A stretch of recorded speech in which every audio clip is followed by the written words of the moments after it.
Now, the greatest radio shows of all time.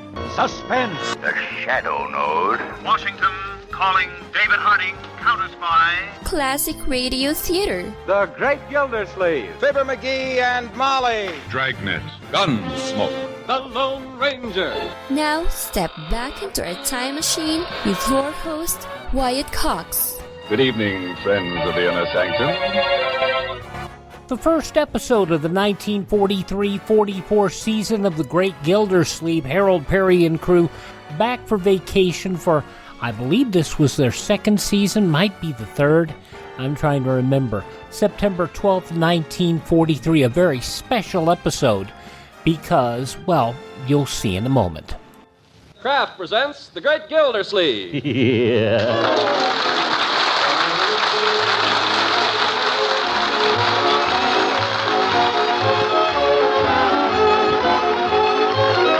Kraft Cheese Company will also bring you Bing Crosby every Thursday night. Present each week at this time Harold Peary as The Great-Gildersleeve, written by John Whedon and Sam Moore.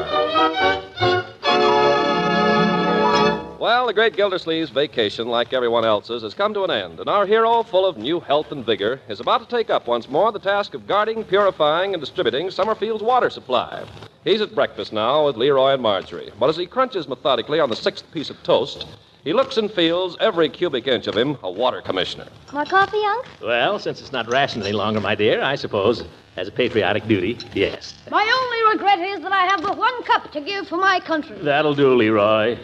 The water commissioner's got to be on the alert in these war times, you know. Why? Well, water is one of the important sinews of war, young man.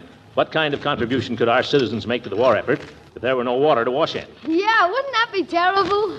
Leroy, I believe you enjoy being dirty. Do you consider that shirt clean enough to wear to school? Sure. Besides, it's the only one I've got. What about your face and hands? Are they clean? Oh, sure. Look at his ears. Who asked you? Never mind. Well, what did you have to butt in for? I didn't butt in. You did so. I did not. Quiet. I'll not have the breakfast table made a bedlam with this infernal bickering. Is that clear, Leroy? Yes, sir. I hope it is. Now, Marjorie, don't you try to sound so virtuous. You're just as much to blame as Leroy, if not more so. You're old enough to know a little better. Tee. Yeah. Leroy, come here and let me inspect your ears. Oh, gee, Unc. Come here, young man. Oh, for corn's sake. They're perfectly clean, Unc. I washed them till they hurt. When? Day before yesterday. Let me see them. Oh, you don't have to take them apart. Just as soon as you've finished your breakfast. You go upstairs and wash your ears properly, young man. Tee. Yeah, Marjorie, your whole attitude has got to show a big improvement this year, or I'll be forced to take drastic steps. Gee, what kind of drastic steps? I don't know. Gosh. I've been thinking that possibly I should go and speak to your principal at school about you. Miss Goodwin? Huh? Well, I believe that's her name, unless it slipped my recollection. Oh, yes, Goodwin is the name, or something like that. Are you kidding? Leroy, I do not care for that expression. Oh, gosh, Unc, you went to call on her last week and came home holding hands with yourself. You go wash your ears, young man. Okay. And stick in your shirt tail. Okay. That darn kid. You'd think from the way he talks that he was associated with bad companions. But what companions I see are angels alongside of him. Excuse me, Mr. Gildersleeve. No more toast, thank you, Bertie. I've enjoyed a plentiful sufficiency. You sure have, Mr. Gildersleeve. There ain't another slice of bread in this here house. Oh, well, you can't run a waterworks on nothing but water. What is it you wanted, Bertie? I just found the morning paper under the hedge, and I noticed your name was in it. My name? Where? Where is it, Bertie? Right here. Oh, here it is. Welcome home, Commissioner Gildersleeve. Well, that's very friendly of Mr. Powers.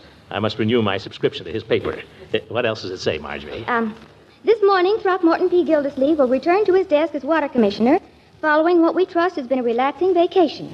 If it wouldn't be too much trouble, we hope he will shortly find time and energy to do something about the taste of Summerfield's water supply, which has deteriorated badly in the past few weeks. Why, let me see that newspaper. Wait a minute, there's more.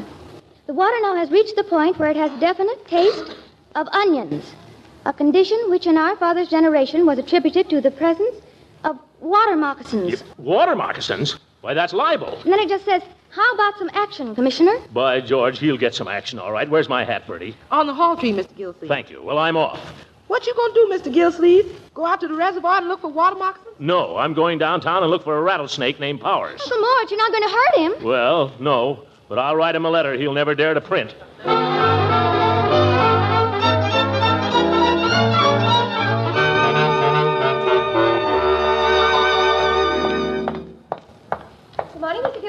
Morning. Good morning, Mr. Commissioner. Morning.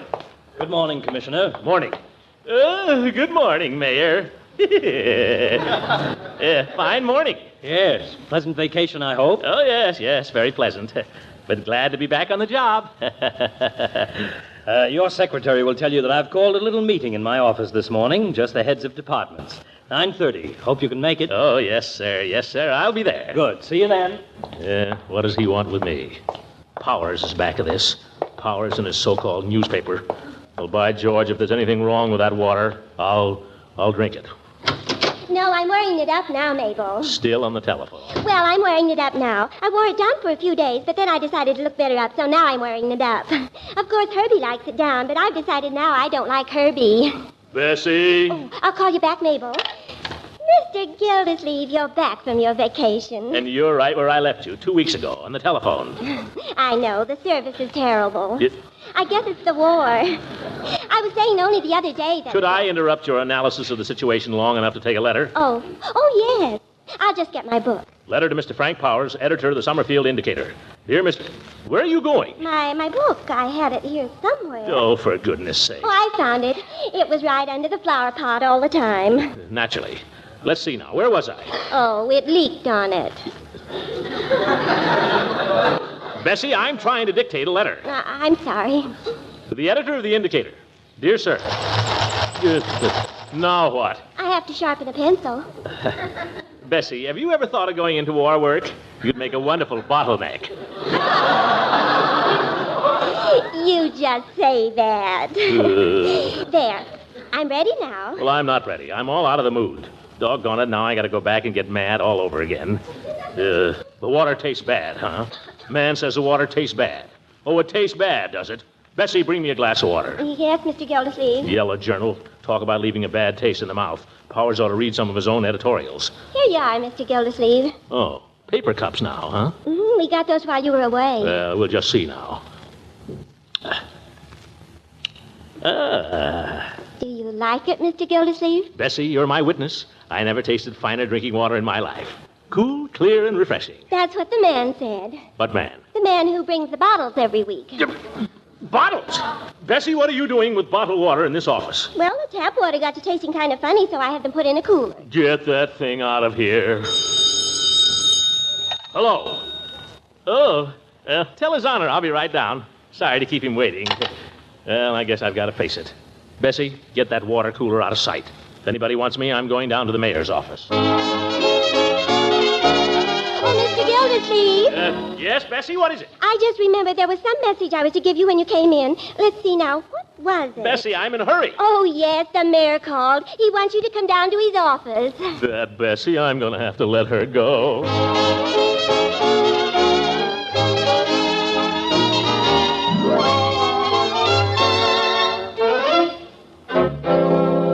Gildersleeve, you know all these gentlemen, I believe. Judge Hooker. Oh, sure. Hello, Gildy. Mr. Halloran, Mr. Peel. Hi. And here's Mr. Powers. Now we can proceed. Good morning, Mr. Mayor. Well, Gildersleeve, we had a little notice about you in our editorial column this morning. I saw it. No hard feelings, I hope? If you'd like to know my feelings, just step outside with me for a moment. All right. Let's get down to business now, gentlemen. Just be sure you don't make any charges you can't prove, Powers, that's all. There's such a thing as libel, you know. Yes, and there's such a thing as freedom of the press. Come, gentlemen, we have important business. I brought you all together here to discuss something that reflects serious disgrace upon the town of Summerfield. Mr. Mayor, if you're referring to the water department... Nobody's talking about the water department. I'm talking about the third war loan drive and Summerfield's part in it. Frankly, our showing so far is way below what it should be. I think there's a reason for that. The reason is that we're all lying down on the job. Speak for yourself, Powers. No, I think the reason is we're not properly organized. We've got to figure out where the money is and go after it. Now, the First National of Summerfield. Does anybody know how much they bought? Oh, you're all wet there, Judge. It isn't the banks. They're only a drop in the bucket. It's the people who've got the money. It's the $25 and the $50 bonds that add up. All right, how are you going to sell them? You know so much. How would you go about it? Well, you all know what they're doing over in Riverton. They've pledged themselves to sell enough bonds to build a gunboat, the USS Riverton, and they've already gone halfway to their quota. It's working over there. That's why the Indicator started this campaign to get Summerfield to build the USS Summerfield. Which is nothing but a publicity stunt for the Indicator, and you know it. Oh, now, Mr. Gildersleeve, I think you owe Mr. Powers an apology. Powers owes me an apology. I suggest we forget our personal differences and get on with the bond drive. The way it's been going so far, the USS Summerfield is going to turn out to be a rowboat. Well, I refuse to believe that Summerfield is any less patriotic than Riverton. How about it, gentlemen? Are we going to take this lying down? No, by golly. No. Certainly not. That's what I say, Gildy. Then let's pitch in. I'm at your service, Mr. Mayor. That's the spirit I like to see in my commissioners, Gildersleeve. Now, I've appointed Powers here as chairman in charge of the whole drive. What? And I'm asking each of you to serve under him as sub-chairman. He'll assign the territories you're to cover and so forth. Anything you'd like to add, Mr. Powers? No, except to say that we're really going to try from now on to make this an all-out drive. We're asking all businesses as well as the schools to close at noon, beginning today. I've already sent out instructions to that effect. So that everybody can get out and sell bonds, and that means everybody. You hear that, gentlemen? Everybody. And tomorrow night there'll be a rally in which you'll all be expected to take part. Mr. Mayor. Mr. Gildersleeve? I think I may say that I'm as good an American as anybody here. Nobody questions that, Mr. Gildersleeve. I've always done my part, and I'll continue to do so. I'll go out in the street and sell bonds. But I must decline to serve on any committee or appear on any platform with the honorable chairman. Gildy. Until he withdraws certain false and malicious charges made about me this morning in the public prints. Good day, gentlemen.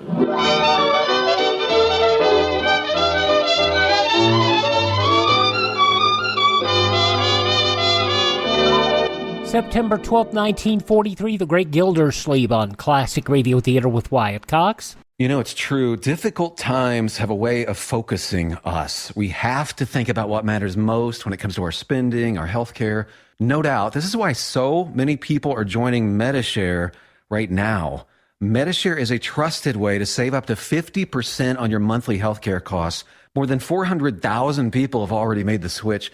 It's pretty obvious why, too, especially now during this challenging season with health care costs and out-of-pocket expenses going up. MediShare can save you a lot of money. The typical family saves $500 a month. And MediShare is a Christian healthcare sharing ministry that's worked beautifully for 29 years. There are different options to choose from to fit your budget. I'll give you the number here in a second. And if you call, you can get a price within 2 minutes. Maybe now is the perfect time to make the switch and start saving. Here you go. Call 833-34-BIBLE. That's 833-34-BIBLE. 833-34-BIBLE. Has someone in your family lost a job recently, and now you can't afford your mortgage payment? Or do you have a rental property and your tenants aren't paying you? We can come to the rescue and pay you cash for your home immediately.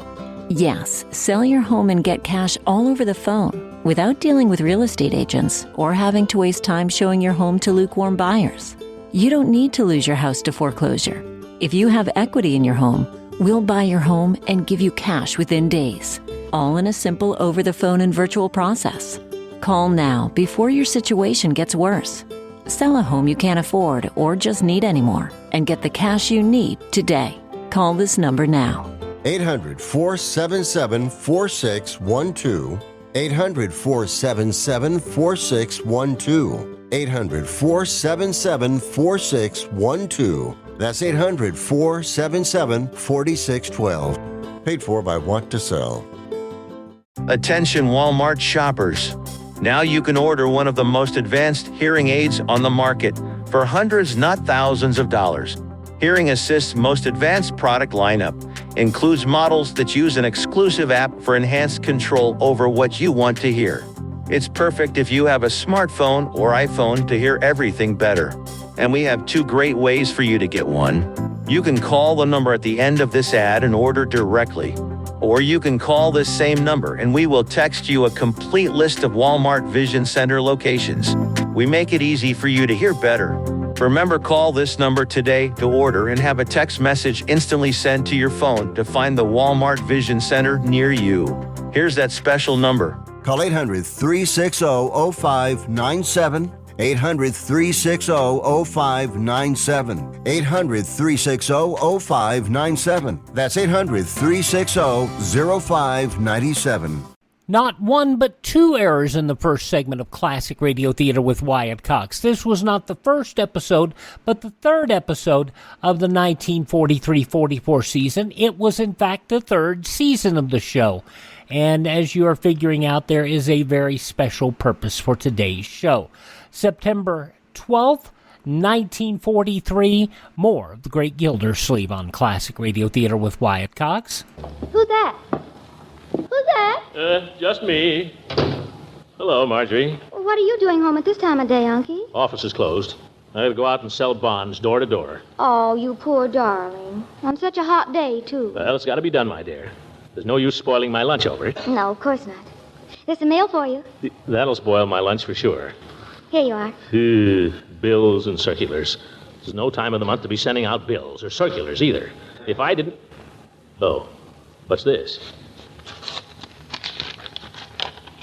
Well, it's...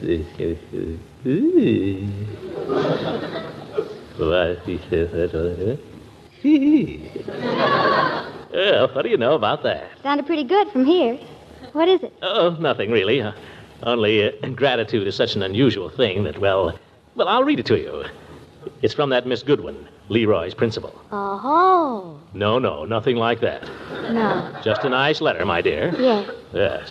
Dear Mr. Gildersleeve, I've just learned the true motive behind your call on me last week. You need not have gone to such pains to spare my feelings. A progressive teacher soon learns to expect opposition from some of the parents, but it's seldom she has the good fortune to have one of them rise so generously to her defense as you did.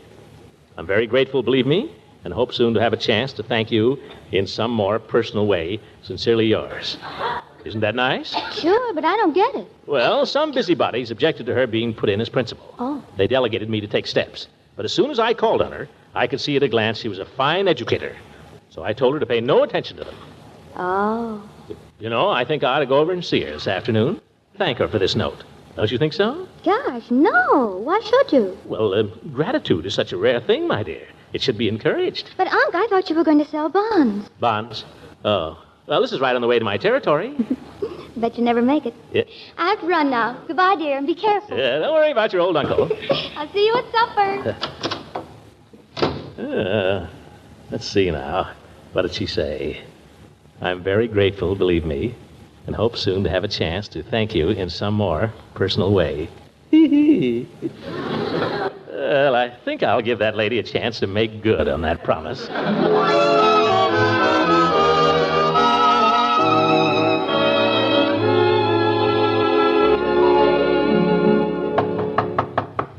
School's closed. She ought to be home. Why, Mr. Gildersleeve, what a pleasant surprise. Come in. Thank you. I got your note, Miss Goodwin, and I thought I'd drop around. Oh, well, when I heard what you'd done, I simply had to write to you. It was really nothing.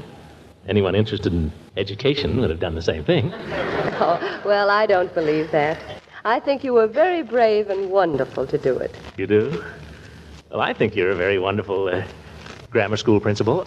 Oh, thank you. No, I mean that. I was going to come and see you anyway. I wanted to talk to you about my nephew. Yes, he's in your school. Oh, well, I'll be glad to help in any way I can. Come in and sit down, won't you? Well, I can't stay very long. No, not very long. I got to sell some bonds this afternoon. Well, that's all this. An art exhibition? Oh, no. No, those are posters the children at school have done for the bond drive. They're going to distribute them all over town this afternoon. Oh, very clever work. Oh, are you interested in painting? Am I? I've got every art volume ever put out by the Book of the Month Club. Oh, really? Well, then you'll appreciate this poster here. I think it's got some of the feeling of Grant Wood. Oh, yes, I can see what you mean. Remarkable chiaroscuro, too, for a child. Don't you think so? Oh, yes. Remarkable chiaroscuro, yes. Here's one that's quite futuristic. The child told me these were supposed to be airplanes. These? Yes. Very poor, in my opinion. No wing flaps. Oh, my. You certainly are refreshing, Mr. Gildersleeve. Refreshing? Mm-hmm. Most men are afraid of painting. They think of it as art with a capital A. They're afraid to have an opinion one way or another. That's not my way, Miss Goodwin. Why, if Rembrandt himself was to walk in here and ask me what I thought of his painting, I'd tell him straight from the shoulder. Rembrandt is wonderful, isn't he? Yeah, and that's what I tell him. Have you ever tried to paint, Mr. Gildersleeve? Paint? No, not really. I used to sketch a bit in my younger days. Well, why didn't you keep on with it? You might have become a great painter. No, I don't think so. I can never get the nose in the right place. But you know something? If I could paint, I'll bet you'd make a wonderful model. Oh, Mr. Gildersleeve, you don't mean that. Oh, yes, I do, Miss Goodwin. You've got the chiaroscuro. And you got plenty of it, too. Oh, Oh, Mr. Gildersleeve, I think we'd better talk about your nephew. Oh, he can wait. Someday when we have lots of time. Well, let's sit down, shall we, if we can find a place? Everything's awfully messy with all these posters. The sofa's all empty. Yes, well, you take that. I'll sit here in the little rocker. Oh, not very sociable. Oh, excuse me.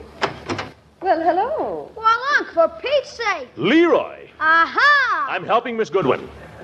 So this is your nephew, Mr. Gildersleeve. He's one of our best little workers. He's a spy at heart. I'm not spying, Unc. I just came here to get some posters to take around to the stores. Didn't I, Miss Goodwin? Oh, trying to get in right with the principal, eh? Well, what are you doing? I'll see you later, young man. Goodbye, Miss Goodwin. Mr. Gildersleeve.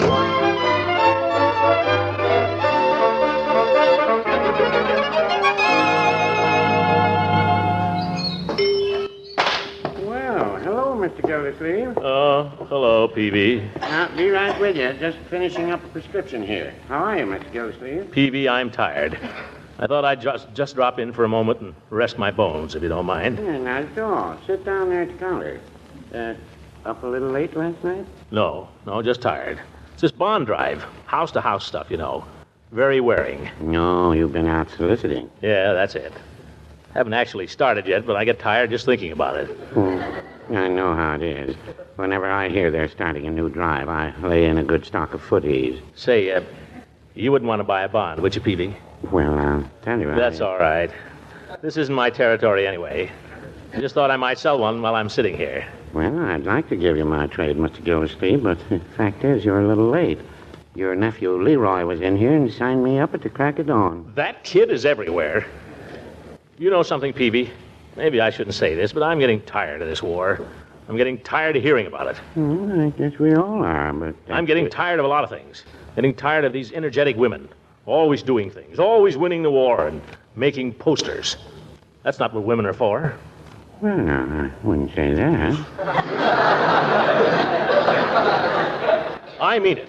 I like a woman who's a little old-fashioned. I like a woman who isn't too busy to, well, be charming. You know. I like a woman who's feminine. I like a woman who... You just like women. No, it happens you're wrong, Peavy. I'm a one-woman man. Well, maybe you are at that. Tell me, do you ever hear from her? From who? Mrs. Ransom. When is she coming back? Who said anything about Mrs. Ransom? Well, I'm sorry. My mistake. Yeah. You're barking up the wrong tree, Peavy. That's all over and done with. Yep. That chapter in my life is a closed book. But I might just go back and take a peek. Hi, Unc. Leroy, are you following me? What are you doing here? I brought Mr. Peavy a poster for his window. What are you doing here? I thought you were going to go out and sell bonds. What I do is my affair, young man. I'll tell teacher. All right, I'm going, Legree. The conclusion of The Great Gildersleeve, September 12, 1943, when Classic Radio Theater continues. America's Protestants, Catholics, and Jews are strengthening the bonds of brotherhood and friendship by helping the needy overseas. Through their houses of worship, these three faiths are sending voluntary relief to virtually every free country in the world. Hundreds of millions of pounds of goods, clothing, and medicine will go to victims of war, disaster, and famine in many parts of the world. More than 80% of American voluntary relief work for the hungry and needy overseas is conducted through the religious agencies of these three major faith groups. When you share with needy persons overseas through your house of worship, you are promoting the spirit of democracy that unites all peoples for peace and goodwill. You are keeping faith with the finest tradition and heritage of America. CBS Radio urges you to keep faith with those in need overseas by giving as much as you can through your faith. People in free countries abroad, no matter what their current image of our nation may be, are curious to know more about America and Americans. The printing presses of the Soviet Union are working at full speed to make sure that the picture they get of the United States is a slanderous one, a distorted view of our nation and its citizens. The range of books distributed by the communists throughout the free world is enormous, and their sheer volume staggering. There is something you can do as an individual to make sure that students and interested readers are able to learn the truth about us through a program called Books from America. Take a look at your bookshelves. If you have American literary classics, recent American histories or geographies, modern English grammars, and language study texts. These, in good condition and hard-bound, you can help combat communist propaganda. Mail them to Books from America, Box 1960, Washington 13, D.C. That's Books from America, Box 1960, Washington 13, D.C. If you're of teenage or up, a loyal American, male or female, your country needs you in the Civilian Ground Observer Corps. You've heard the radio broadcasts, seen the television pictures. You know the facts. You know what a single H-bomb dropped in any metropolitan area could do. And today's long-range bombers have made intercontinental war possible. Enemy planes based on the other side of the world could reach the United States in a matter of hours. Radar can help detect them, but there are dangerous gaps through which low-flying planes can penetrate without detection. To fill out our detection system, civilian personnel is needed, particularly along the east and west coasts and in the northern states. Sky watching is not a game, it's a necessary precaution. The Ground Observer Corps is now operating on a 24-hour-a-day basis and needs at least 200,000 volunteers to contribute a few hours of their spare time to this vital work. Will you volunteer? Get in touch with your local Civilian Defense Center at once.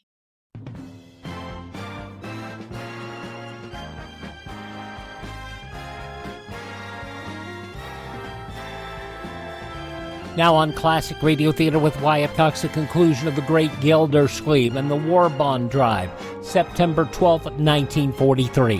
Mr. Gildersleeve, will we see you at the rally tomorrow night? No, Peavy. You will not see me at any rally conducted by Mr. Powers. I'll win this war my own way.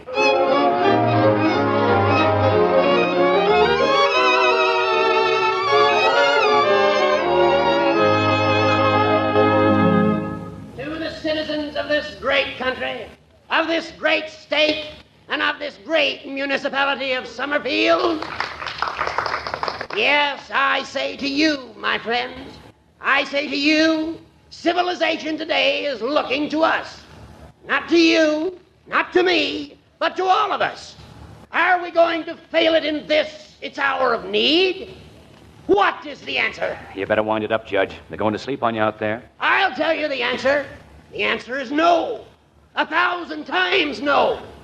Not once, not twice, not 3 times, not 4 times, but 1,000 times no. You'll never wake him up that way, Judge. In the words of that great statesman and scholar, whose fame will live forever enshrined in the hearts of his fellow countrymen, but whose name at the moment escapes me. For Pete's sake. Huh? Will you give somebody else a chance?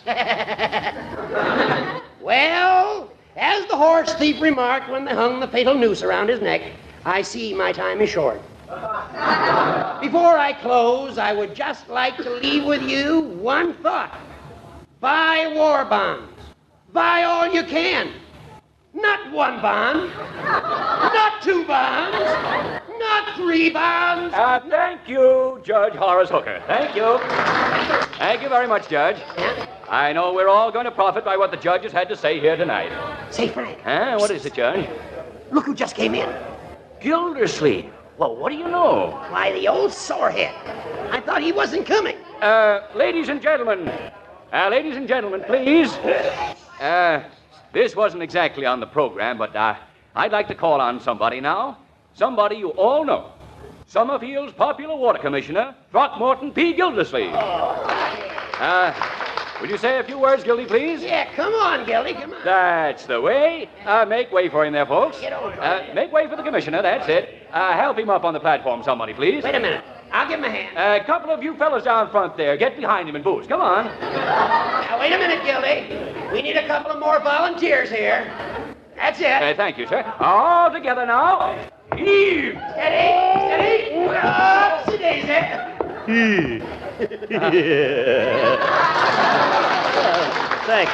Thank you. I just want to say, folks, that Gildersleeve and I have had our little differences from time to time. We had one this week when my paper cast doubt on the flavor of Summerfield's water supply, of which the commissioner is justly proud. We said it tasted bad. Since then, I've been informed that this is a temporary condition caused by natural phenomena beyond the control of any man. And the water is already, if possible, more delicious than ever. Will that be a sufficient retraction, Commissioner? Or do you want me to print it in the indicator? There's more people here than read the indicator. I'm satisfied.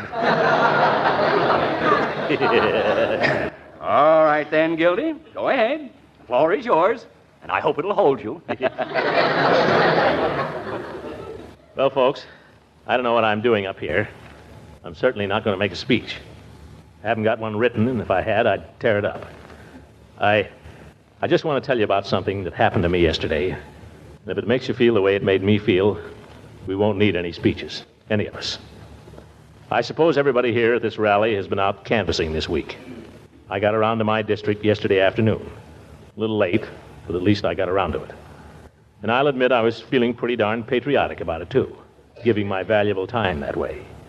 I marched up to the first house, and I knocked on the door. Pretty soon it opened.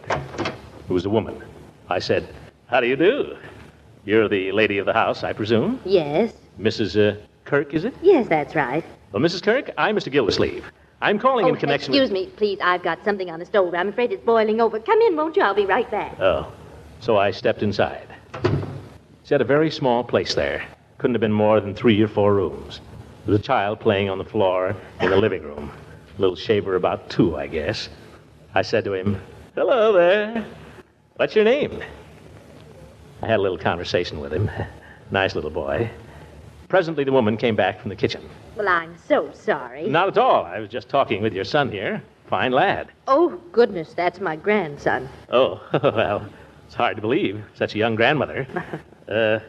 Mrs. Kirk, I'm here in connection with a war bond drive. Well, Mr. Gildersleeve... Yes, I know. You've bought bonds. We all have. Personally, I've been investing all I can spare regularly. But are we doing enough? Are we doing all we can? Well, I try. You see, I know. We all try. That is, we think we do.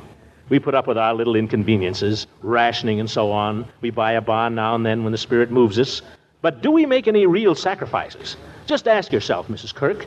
Do you ever think of the boys at the front and what they're going through? Yes, I do. I think of it day and night because my boy's one of them. Oh. I try to do what I can, but it's a little difficult.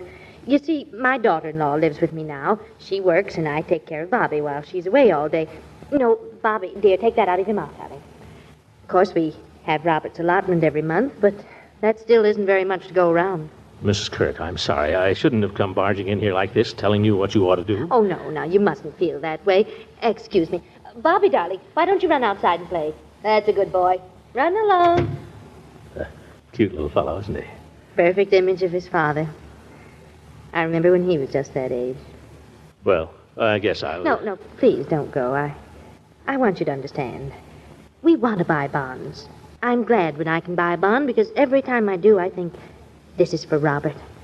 And I think maybe it'll help to protect him and bring him back safe. It's just that, well, maybe we don't manage very well. Oh, I think you manage wonderfully. No, I never did have much of a head for figures, but you're a man. Perhaps if you didn't mind, you could look at our budget and show me how we could do more. Well, Mrs. Kirk, I'm no shining example myself when it comes to that. Well, maybe not, but you're a man, and men understand about those things. It'd only take a minute if you don't mind. Well, no, only, gosh, I'd hate to have anybody look at my budget. Well, we want to do all we can. Well, she brought out her budget and made me go over it. And when I saw how little she had to live on, I don't remember all the figures, but there was $35 for rent, $50 or so for groceries, the usual amounts for gas, light, and so on. Practically nothing for clothes and such. But every month, about 25% of her income was going into war bonds. I want to tell you, ladies and gentlemen, I was so darn ashamed of myself. I got out of there as fast as I could. I didn't try to sell any more bonds that day. I went home and really dug down myself. And if everybody else in this town will do the same, we won't need any more rallies. And there won't be any question about the USS Summerfield. We'll show Riverton we can build a gunboat just as big as theirs and bigger. Why, we'll build one big enough to sink theirs. Hey, wait a minute, Gildy. Huh? Summerfield and Riverton are on the same side in this war. Oh, yes, I forgot.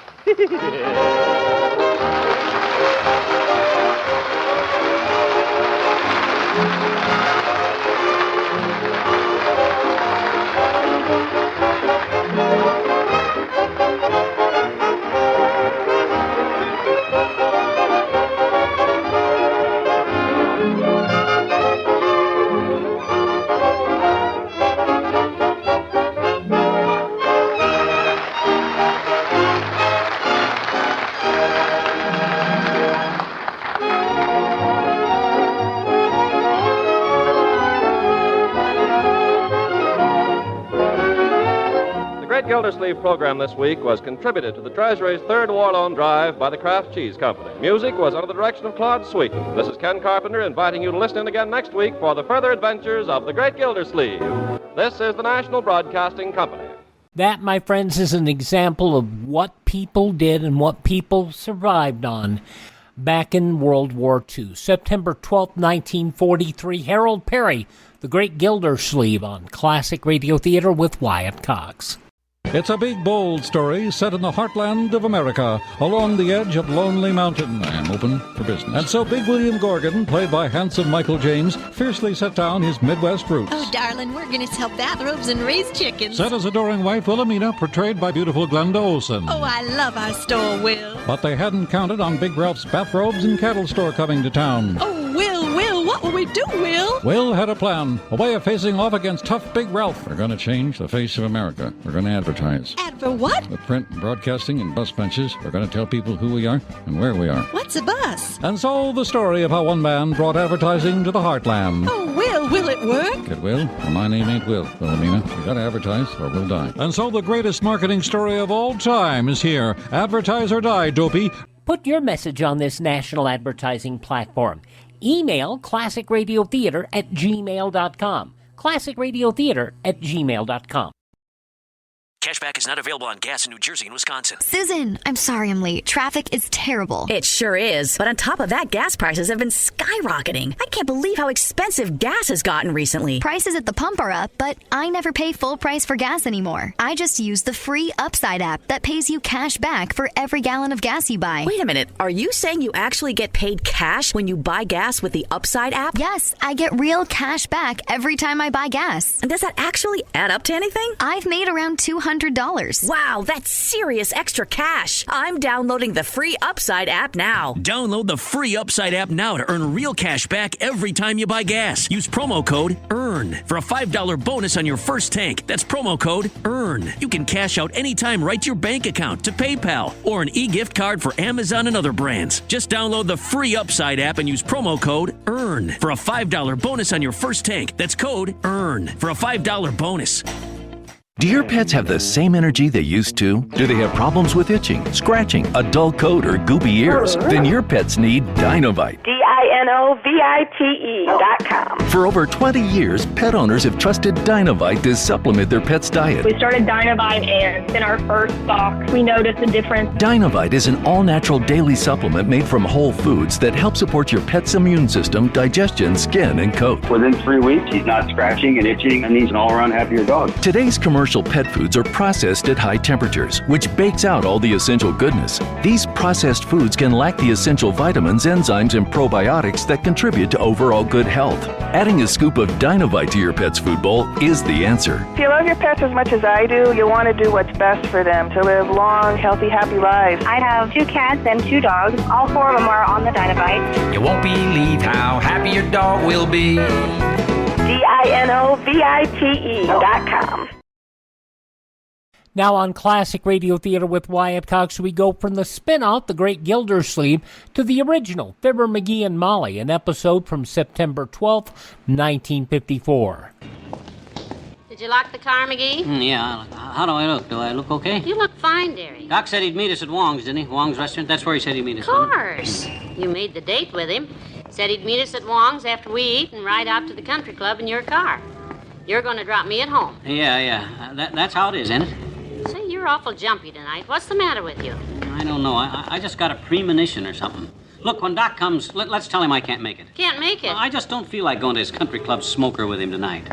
If you could come along, it'd be different, but Oh, now listen. You'll have a wonderful time. My goodness, you were so enthused about it. You've been trying to get Dr. Gamble to introduce you to those influential friends of his for months. And I know, but, well, tonight just ain't the night. I'm just not my usual self tonight.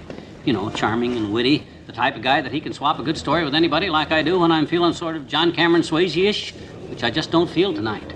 Well, maybe a good chop suey dinner will put that Swayze feeling back. I don't know. Come on, open the door for me. You're probably just hungry. Oh, Mr. McGee, welcome to Wong's Chop Suey Pagoda. Hi. So nice to see you and your charming wife. You like nice table by window? Yeah, that'll be okay. Oh, this way, please. Oh, I'm a Yankee Doodle Dandy, Yankee Doodle Doodle. You sit down, please. My, you sound happy tonight, Mr. Wong. Yes, Wong, very happy. Got the citizenship paper today. Oh, that's wonderful. Now, Wong, 100% American. Can complain about everything just like Mr. McGee do. Did you hear that, McGee? Yeah, look, Wong, we're supposed to meet Doc Gamble here. So when he shows up, bring him over to our table, will you? You know Dr. Gamble, don't you? Oh, sure. Not necessary to describe Dr. Gamble. Soon as 3 people walk in wearing one blue serge suit, that's him. 3 people. One blue serge suit. Did you hear that, dearie? That's the best description.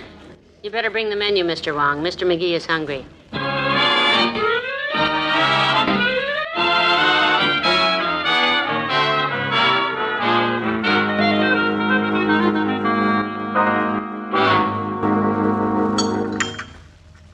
More tea, dearie? No, thanks. Wong sure makes good chop suey, don't he? I told you were just hungry. You feel a lot better now, don't you?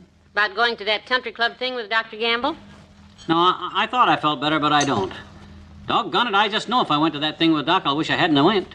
I'll make a bad impression. I'll insult somebody. I'll make a dunce of myself some way. I feel it. Oh, for heaven's sake. You certainly have a low opinion of yourself tonight. Where's that old McGee spark? Well, you know how it is, Molly. Some nights you got it and some nights you haven't. And tonight, I haven't got it. Well, what did you do with it? You certainly were full of it when we were over at Mabel's the other night, when you put that silly lampshade on your head and yelled, "Flip my switch, Mother, and call me Mazda. Your son is in the shade." Well, that was one of the nights when I had it. Well, if that's what you do when you've got it, it's just as well you lost it. Now, come on, have a rice cake, and I'll pour you some more tea. Okay, but... And let's forget all this foolishness. You're going to that country club thing with Dr. Gamble tonight and be your own sweet self, and they'll love you. Well, I hope you're right. I've had this strange feeling, though, all evening.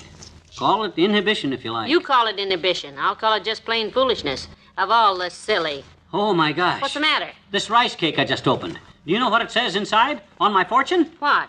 McGee, where are you going? Come on, let's get out of here. Let's not wait for Doc Gamble. I knew this feeling I've had all evening meant something, and this fortune proves it. McGee, sit down here. Come on now, sit down. Well, gee whiz. Wait till you read this fortune. Here, read it. You'll see. You have a rendezvous with a big man in a blue serge suit. Beware. He will bring you trouble. What? That's it. I'm not going anywhere with Doc Gamble tonight. No, sir. I knew something was this is just silly. Who makes up these crazy fortunes anyway? Mr. Wong? Oh, Mr. Wong, will you tell us...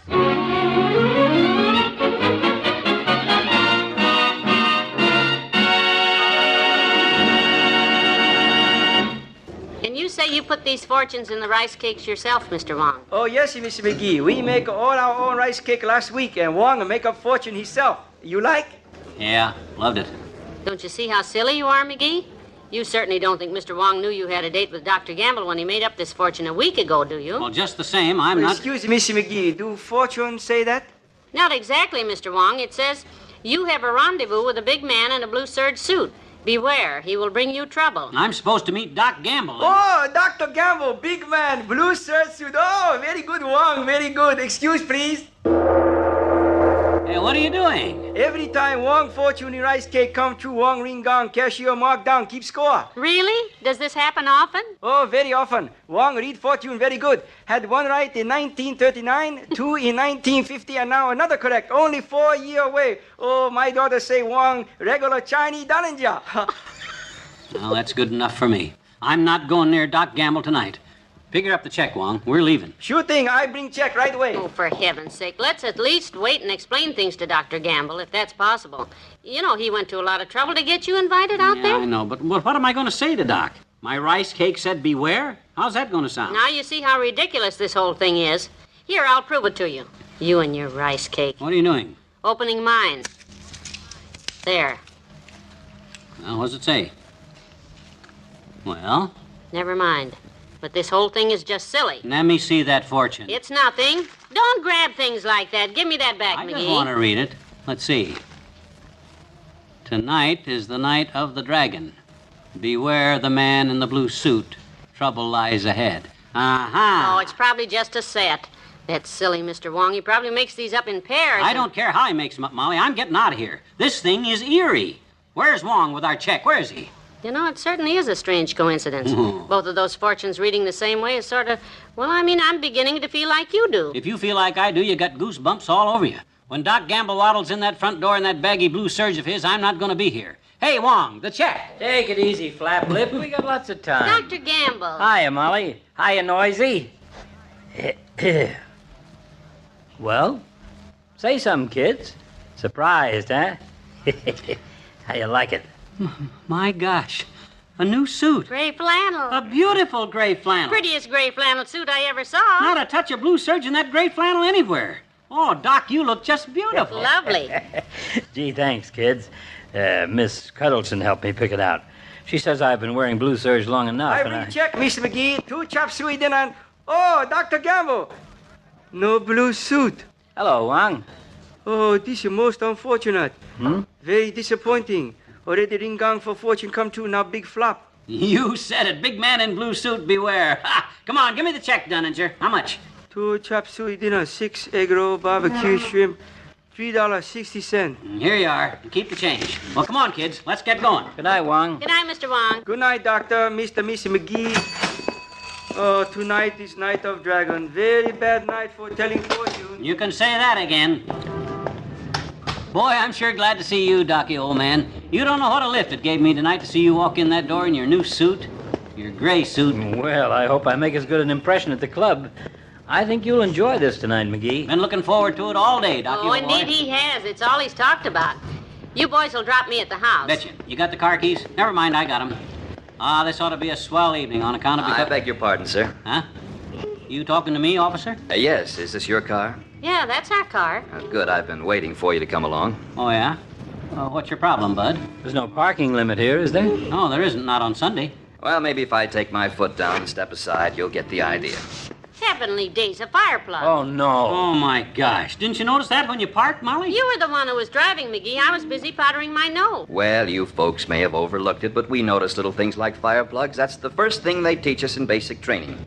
We boys in blue are taught that the first thing to look for... Boys in blue? Oh, my goodness, that's right. McGee, that suit he's wearing, it's blue. Holy smoke, that's right. Blue serge. Well, now that you're through admiring my uniform, may I see your driver's license, sir? Show it to him, dearie. I'll be right back. Hey, where are you going, Molly? Back to Wong's to kick the gong. It looks like he just hit the jackpot.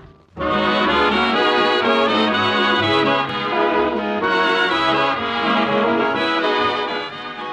you have fun at the country club, dearie? Yeah, swell. I got pretty pally with one of the police commissioners.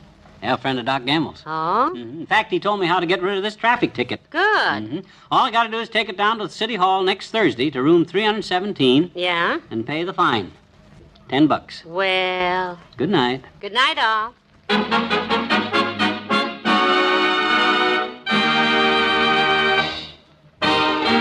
Fibber McGee and Molly is an NBC Radio Network production transcribed, with Arthur Q. Bryan as Dr. Gamble, Jack Crucian as Mr. Wong, and Herb Ellis as the officer. This is John Wald saying that Mr. McGee has an excruciating story that he can hardly wait until tomorrow to tell you. But wait he must until the same time tomorrow night. Good night.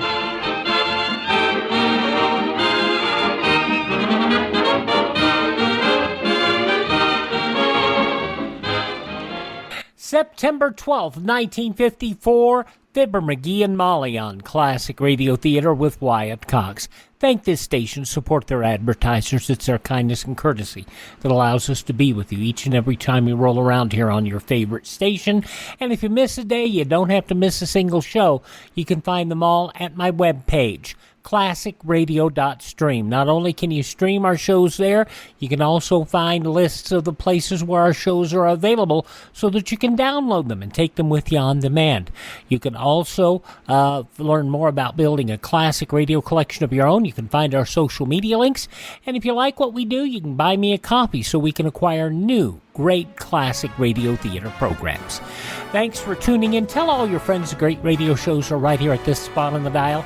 Classic Radio Theater with Wyatt Cox on your favorite radio station.